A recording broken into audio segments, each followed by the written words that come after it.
Hello friends, welcome to my channel R D Story. আমার আজকের recipe পাঁপড় আলুর ডালনা। সম্পূর্ণ নিরামিষ এই রেসিপিটা যে কোনো দিন বাড়িতে আপনারা তৈরি করে নিতে পারেন, খুব সহজেই বানিয়ে নেওয়া যায়। দেখে নিন আজকের রেসিপি পাঁপড় আলুর ডালনা। কেমন লাগলো অবশ্যই আমাকে কমেন্ট করে জানাবেন।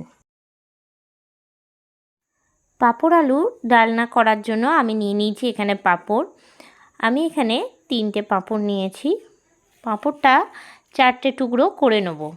খুব বেশি ছোট ছোট করছি না, কেননা ভাজার সময় অনেকটাই ছোট হয়ে যায়। অনেক সময় ভাজতে গিয়ে কিন্তু ভেঙেও যায়, তার জন্য একটুখানি বড় বড় করেই টুকরো করে নেব। যে কোনো দিন এই পাঁপড়ের তরকারি বা পাঁপড়ের ডালনাটা আপনারা বাড়িতে তৈরি করে নিতে পারেন। সম্পূর্ণ নিরামিষ এই রেসিপিটা, বিশেষ মশলাও লাগে না। পাঁপড়টা টুকরো করার পরে আমি ভেজে নেব। এখন পাঁপড়টা টুকরো করে নেওয়া হয়ে গেছে, আর অন্যদিকে কেটে নিয়েছি ডুমো ডুমো করে আলু। আমি এখানে 3টে বড় সাইজের আলু কেটেছি। কড়াই চাপিয়ে নিয়েছি, আর কড়াইয়ের মধ্যে দিয়ে দিচ্ছি সর্ষের তেল। এই রান্নাটা আমি সর্ষের তেলেই করব। কড়াই তেলটা গরম হয়ে গেছে, আর গ্যাসের ফ্লেমটা হাইতে করে আমি পাঁপড়গুলো ভেজে নিচ্ছি। এই পাঁপড় আলুর তরকারি খেতে কিন্তু দারুণ লাগে। বাড়িতে সবজি না থাকলে আলু দিয়েই কিন্তু এই রান্নাটা তৈরি করে নেওয়া যায়। পাঁপড়গুলো একদিকে ভেজে অন্যদিকে আমি তেলটা ঝরিয়ে নিচ্ছি। ঝরিয়ে নিয়ে তুলে রাখছি একটা থালার মধ্যে।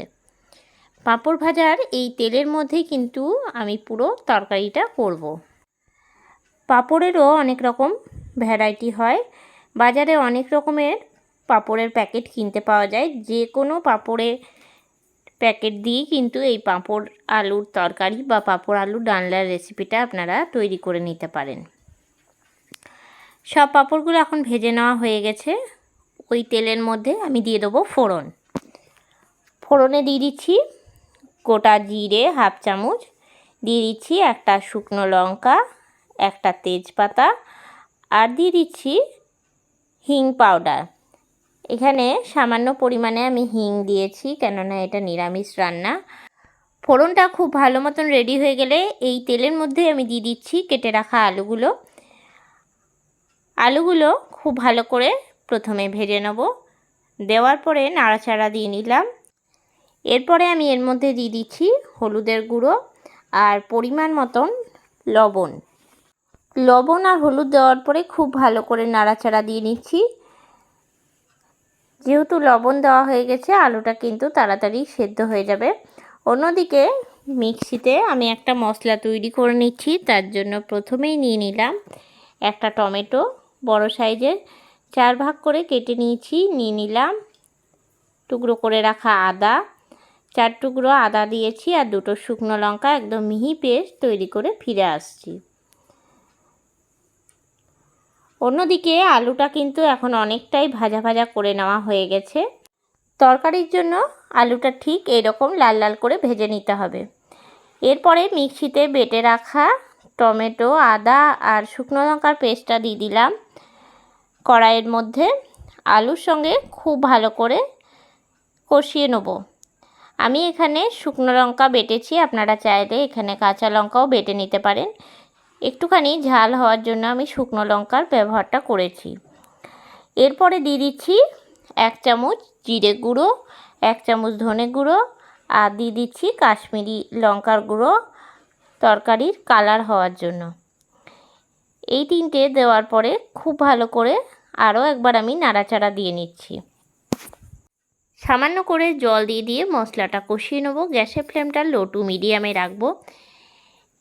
সম্পূর্ণ নিরামিষ এই পাঁপড় আলুর তরকারি খেতে কিন্তু দারুণ লাগে। ভাত হোক, রুটি, পরোটা, যে কোনো কিছুর সঙ্গেই কিন্তু বানিয়ে নেওয়া যায়। খুব ভালো করে মশলাটা কিন্তু এখন কষিয়ে নিয়েছি। অন্যদিকে চাপিয়ে নেব 3 কাপের মতন গরম জল। রান্নায় আমি সবসময় গরম জলের ব্যবহার করি, এতে ঝোলের টেস্টটা খুব ভালো থাকে। মশলাটা বেশ কিছুক্ষণ ধরে কষিয়ে নেওয়া হয়ে গেছে। এরপরে দিয়ে দিচ্ছি আমি এর মধ্যে তৈরি করে রাখা গরম জলটা। এখন কিন্তু আলুটা প্রায় 80% মতন সেদ্ধ হয়ে গেছে। দিয়ে দেবো একটা চাপা ঢাকা। আর ঝোলটা একটুখানি বেশি রাখবো, কেননা পাঁপড়টা দেওয়ার পরে ঝোলটা অনেকটাই কমে যাবে। দিয়ে দিচ্ছি একটা চাপা ঢাকা। ফিরে আসছি 10 থেকে 12 মিনিট পরে। 10 থেকে 12 মিনিট পরে আবার আমি ঢাকনাটা খুলে নিলাম। এখন কিন্তু আলুটা পুরোপুরিভাবে সেদ্ধ হয়ে গেছে। খুব ভালো করে নাড়াচাড়া দিয়ে নিচ্ছি। দিয়ে দিচ্ছি এর মধ্যে মিষ্টি। আমি এখানে হাফ চামচ চিনি দিলাম। চিনিটা দেওয়ার পরে আবারও নাড়াচাড়া দিয়ে নিচ্ছি। এরপরে দিয়ে দেবো ভেজে রাখা পাঁপড়টা। ঝোলটা ঠিক এরকমভাবে ফুটবে, তখনই কিন্তু পাঁপড়টা দিয়ে দিতে হবে। পাঁপড়টা ওপর থেকে দিয়ে হালকা করে নাড়াচাড়া দেবো, যাতে পাঁপড়টা না ভেঙে যায়। খুব ভেঙে গুঁড়ো গুঁড়ো হয়ে গেলে কিন্তু ভালো লাগে না।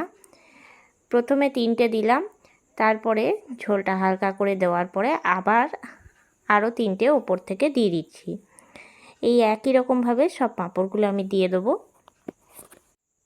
এই একই রকমভাবে পাঁপড়ের 3-4টে লেয়ার আমি দিয়ে নিচ্ছি। যখন তরকারিটা পরিবেশন করব তখন কিন্তু পাঁপড়গুলো এই একই রকম থাকবে, খুব একটা ভাঙবে না। ঝোলটাও কিন্তু এখন অনেকটা টান টান হয়ে গেছে। ওপর থেকে আমি ছড়িয়ে দেবো ভাজা গুঁড়ো। এই ভাজা গুঁড়ো মশলাটা আমি অনেকবারই দেখিয়েছি।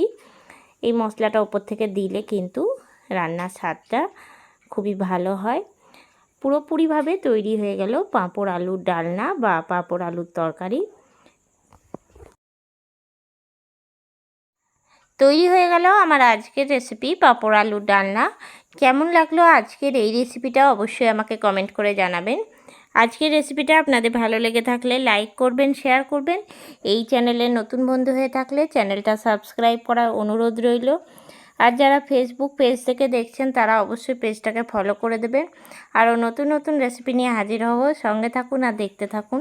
সবাই ভালো থাকবেন, সুস্থ থাকবেন। ধন্যবাদ।